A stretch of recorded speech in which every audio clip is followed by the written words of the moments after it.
What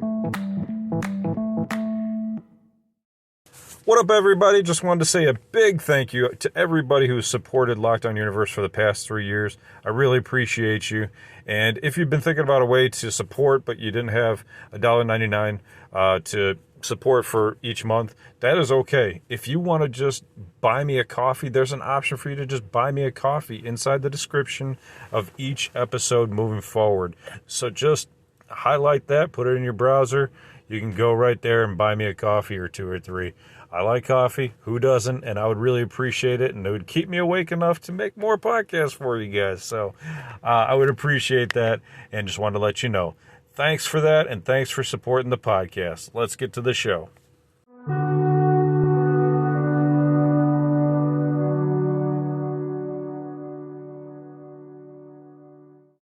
What up, what up, what up? Welcome back to Lockdown Universe, home of the bizarre, peculiar, and unheard of stories of UFO legend and paranormal lore. Welcome back, welcome back. Happy to be back. Hopefully you guys are doing excellent and taking care of yourselves. Today, we're going to talk about the Area 51 blogger who was raided by federal agents just for having a website about UFOs and aliens, and Area 51 specifically. Now, what kind of information could this guy have possibly had that would get him raided by 20 federal agents, including the FBI, including the Office of Special Investigations of the Air Force, that their sole mission, or whose sole mission, is to seek out any terrorist involvement seeking to take out the Air Force?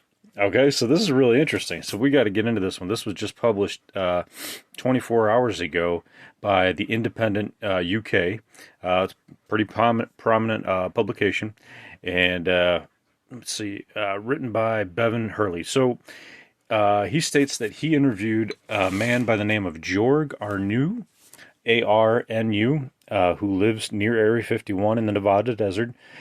He had what is quoted as the world's most comprehensive database about Area 51. And ever since his homes were raided by federal agents 8 months ago, he's been trying to figure out why. So this makes sense. And this guy's not young. This guy, he even says he's a senior citizen. He's like, we don't have weapons. We're not trying to fight the government here. We're just trying to, have a large database where people can come, talk about their experiences, bring their experiences to light, and have a central location where anybody seeking Area 51 information can come to. That's his whole goal. So as far as why these folks broke into his house, he says he's been stonewalled for any information as to why. But we're going to get into it in theories. So Mr. Jorg, J-O-E-R-G, Arnu, has been obsessed with Area 51 ever since his very first visit back to the military base in 1998. So he's actually a 61-year-old retired software developer. Now, could he have developed some kind of software that tried to hack in there? Maybe, but if that was the case, he would have been arrested in a federal prison just like that. So I don't think that's the case. So in 1999, he launches Dreamland Resort Blog, the Dreamland Resort Blog, as a comprehensive one-stop shop for photos, videos, and discussion about the base and top-secret military aircraft that are built and tested there. So this site didn't just have Mr. Arnu dictating, it had many individuals contributing to this very website. Eventually, Arnu buys a second home that's very near the gates of the military base in a tiny settlement of Rachel, which is where everybody was going to meet for that Storm Area 51 event that was going to happen a couple of years ago.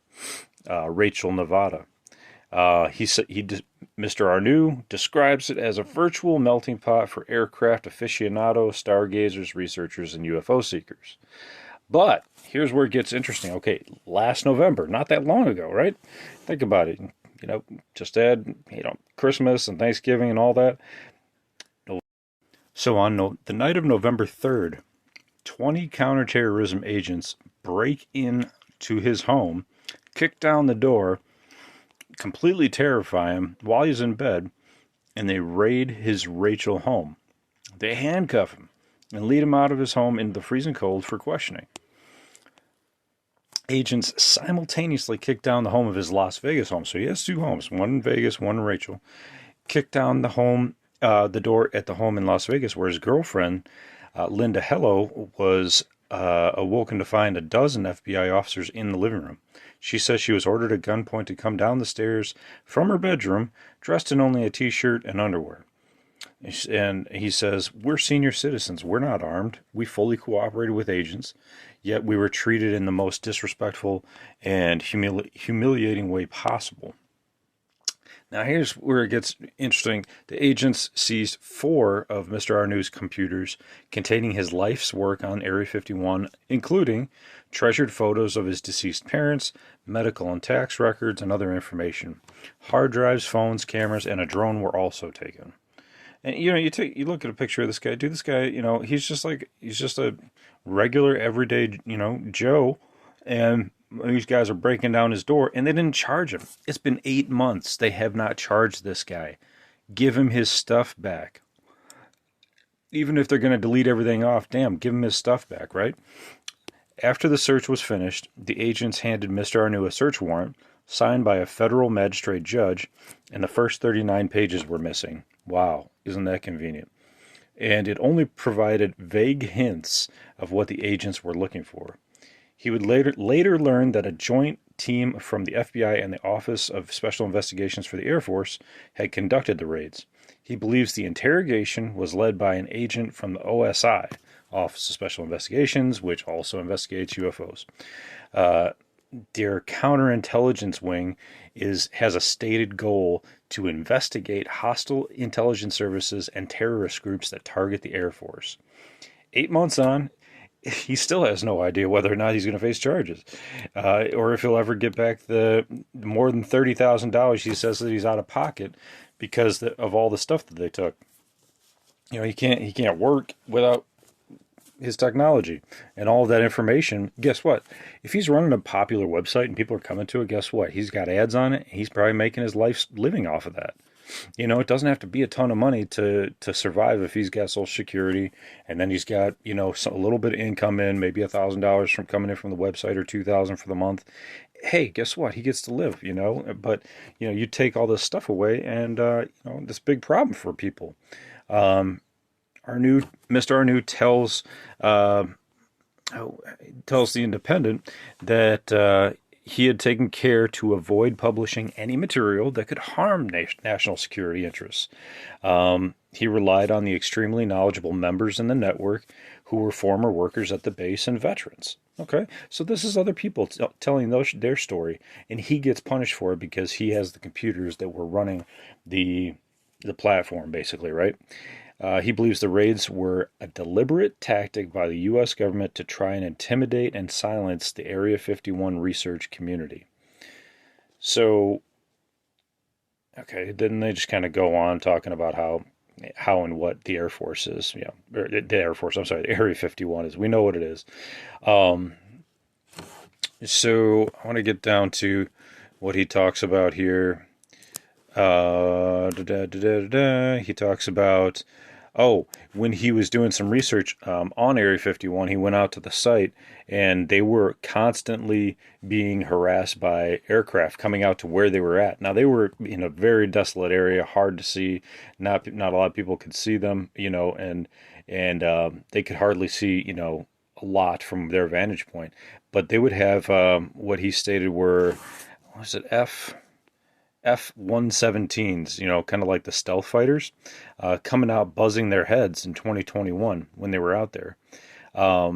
In 2005, Mr. Arnou organized a camp out at the perimeter to mark the 50th anniversary of the base's creation. There were about 60 enthusiasts who ate barbecue, drank cocktails, and sang "Happy Birthday, Area 51." So that's pretty cool. This just goes to show you, that there's something going on. If there wasn't, why would the Air Force be interested in his computers? They wouldn't be. They wouldn't care. They wouldn't bother him. They'd leave him alone. This is where it gets really interesting, because there's a lot of things that happen in this community where we think, okay, somebody came out, they whistle blew, they gave it to the public, gave it to the press, they're safe now because it's out there. But guess what? They're targeting people who have these databases. And this isn't the first one. Utah Dave, who runs his UFO website, was on UFO Hunters back in 2008 to 2010. And he talked about how a Men in Black showed up to his door and said, hey, we have to erase your files on your computer right now. And even Dave said he didn't think he had anything that was really super secret that nobody else had.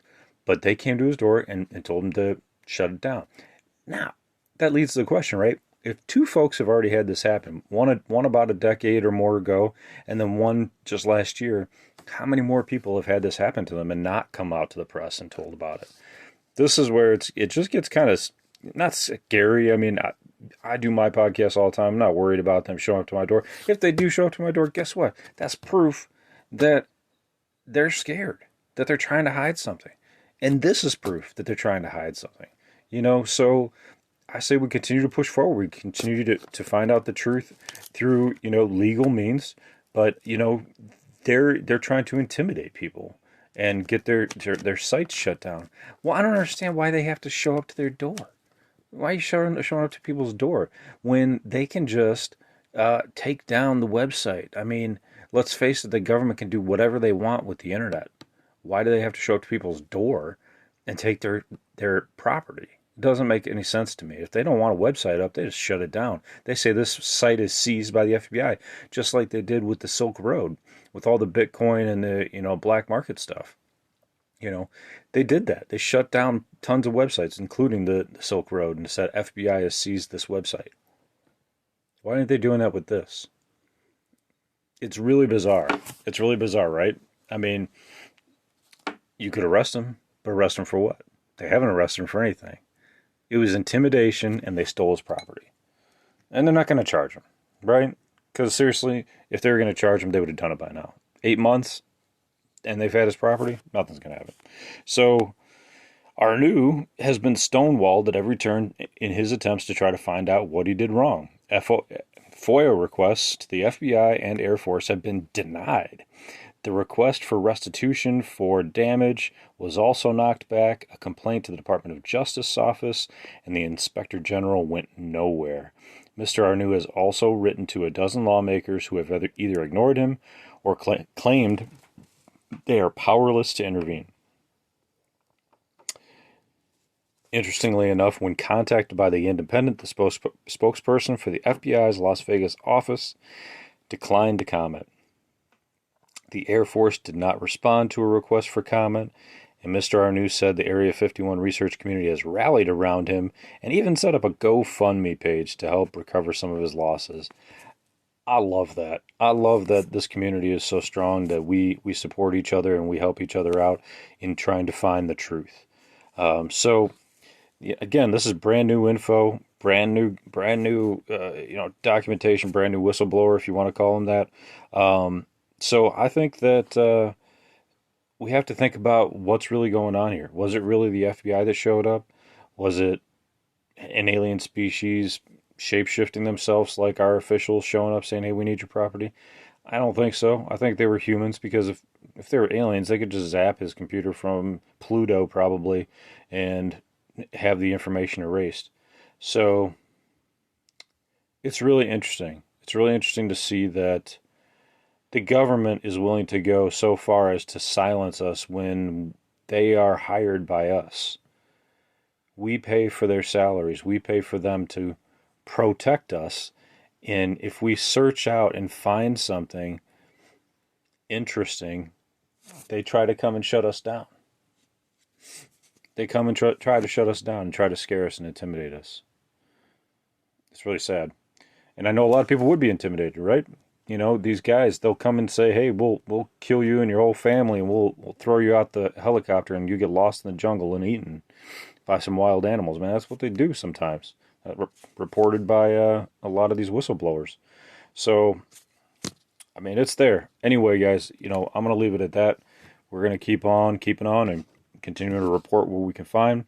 So keep that in mind, man. These guys are not done yet. They're not done trying to silence us. So keep your eyes open, keep listening, keep contributing, keep supporting the community. Anyway, guys, I hope you have a wonderful 4th of July here in America and a wonderful weekend around the world. And I hope you guys have just great days coming up here in the future. So take care of yourselves mentally, spiritually, physically. Follow through on your hobbies and your goals and your dreams. Um, Protect yourselves, protect yourselves with your spirit and your mind. Try to think of, positive protection around you as you continue to move forward in this very bizarre world. And as always, continue to question the universe around you. Till next time, guys, take care. Lockdown Universe out.